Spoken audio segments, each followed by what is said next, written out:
इस संसार समुद्र से पार होना बहुत कठिन है, क्योंकि भगवती माया का ऐसा आकर्षण है कि एक क्षण में हम सत ज्ञान भूल जाते हैं। असत अज्ञान का ऐसा साम्राज्य सा छाया हुआ है।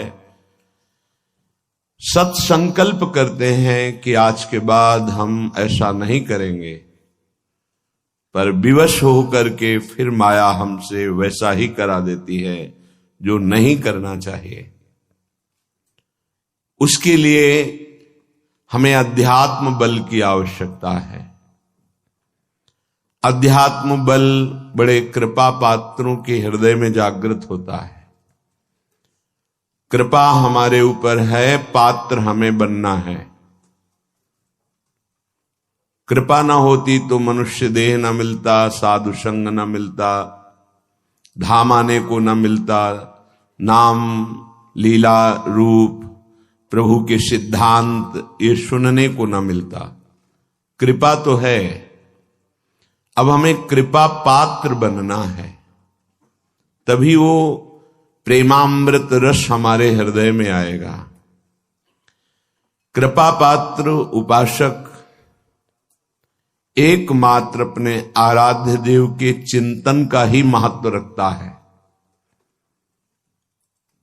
उपासक के अंदर ये प्रश्न नहीं आना चाहिए कि हमें 6 महीना 1 वर्ष हो गए नाम जप करते हुए, कोई हमें परिवर्तन तो नहीं दिखाई दे रहा। 1 महीना अगर हम नाम जप कर रहे हैं या 1 वर्ष नाम जप कर रहे हैं तो ये सत चिंतन है। सत चिंतन कभी व्यर्थ नहीं होता। तुम्हें पता नहीं है कि तुम्हारे कितने अशुभों का नाश कर चुका है नाम, यदि वास्तविक आप जप रहे हैं। संचित कर्मों को पहले भस्म करता है नाम। इसीलिए नवीन उपासक को ये अनुभव नहीं होता कि नाम का फल क्या है, क्या आनंद है, क्या दुख मिटता है। इसलिए प्रार्थना है आप अपने अज्ञान के कारण कहीं नाम जपना ना छोड़ दे कि जब से नाम शुरू किया हमें कोई लाभ नहीं दिखाई दे रहा, हमें नौकरी नहीं मिल रही, हमारा काम नहीं बन रहा, हमारे दुख नहीं मिट रहे और दुख बढ़ रहे हैं। ऐसा आपको माया अनुभव कराएगी। पर आपको दृढ़ विश्वास रखना है सदगुरुदेव के वचनों में, शास्त्र वचनों में, संत वाणी में। इसी विश्वास के सहारे हम अध्यात्म बल से युक्त हो जाते हैं। नहीं तो जब हम नाम जप करते हैं तो सबसे पहला काम नाम का होता है गोदाम में आग लगाना। जो हमारे संचित कर्मों का शुभ अशुभ गोदाम है उसको भस्म करता है। अब ये बात पता नहीं है तो वो वर्तमान में तत्काल फल देखना चाहता है कि हम नाम जप किए तो हमारी सारी कामनाओं की पूर्णता हो ही जानी चाहिए। नहीं, नाम जप का फल क्या हुआ, वो ऐसा सोचता है। पर ऐसा नहीं है। नाम जप सबसे पहले अशुभों का नाश करता है, फिर शुभ फंसाने वाले जो होते हैं वो उनका भी नाश कर देता है। इसके बाद क्रियमाण पूरा परम पवित्र करके भगवद अर्पित कराता है, प्रारब्ध भोगने की सामर्थ्य देता है। फिर आनंद का ऐसा उन्माद होता है, आनंद की ऐसी उत्तम अवस्था होती है जो वाणी से वर्णन नहीं की जा सकती। आप धैर्यवान बने, उत्साह पूर्वक नाम का जप, नाम का कीर्तन, नाम का चिंतन करें। परिणाम बहुत मंगलमय होगा। थोड़ा धीरज रखें, थोड़ा विश्वास करें। न एक एक नाम आपको उठा रहा है, अभी आपको समझ में नहीं आएगा। जब आपके पाप नष्ट हो जाएंगे, हृदय निर्मल होने लगेगा, तब आपको समझ में आएगा।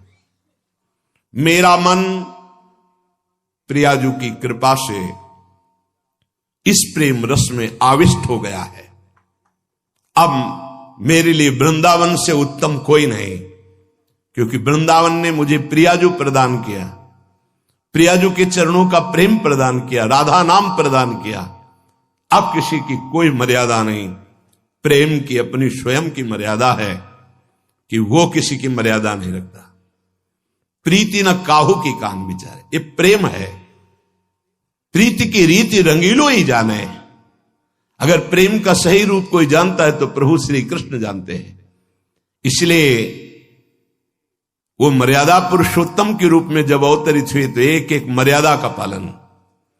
और जब लीला पुरुषोत्तम प्रेमावतार श्री कृष्णचंद्र जी, तो महाराज की लीलाओं को समझना सदगुरु की चरण शरण में बैठकर ही हो सकता है। जो रसिक हैं, जो लाडली लाल के रस में डूबे हुए रसिक सदगुरुदेव हैं, उनके चरणों के समीप बैठकर ही इनकी लीला समझ सकते हैं। नहीं, इनकी लीला बड़े बड़े मुनियों के लिए भी अगोचर ही है। न देवैर ब्रह्मादेर न खलु हरि भक्तेर न सुहृदा, ये स्वयं बाके हैं, इनकी लीला भी बाकी है। ये बाके की बाकी लीला को जिसका कहीं कुछ बाकी नहीं रह गया वही समझ सकता है। कोई भी चाह, कोई भी लालसा यदि बाकी है तो बाके की लीला को नहीं समझ सकता। जिसका हृदय समस्त कामनाओं से, इच्छाओं से रहित हो चुका है और प्रेम रस का रसिक हो गया है, वो इनकी लीलाओं को जानता है। श्रीपाद कह रहे, ये मैंने इसलिए कहा कि मेरा मन श्यामा श्याम के प्रेम में अब प्रवेश कर गया है और ये प्रेम पंचम पुरुषार्थ है। तो उपासक को बड़ी कृपा यदि वृंदावन धाम आने को मिले, आश्रय मिले, वास करने को मिले, उसमें विशिष्ट कृपा के सत्संग मिल जाए। सत्संग से हमारे समस्त संशयों का नाश हो जाता है और हृदय दृढ़ हो जाता है कि अब मैं मुक्त होना चाहता हूं। जीवन मुक्त महापुरुष ही प्रेम में प्रवेश होता है, ध्यान रखना।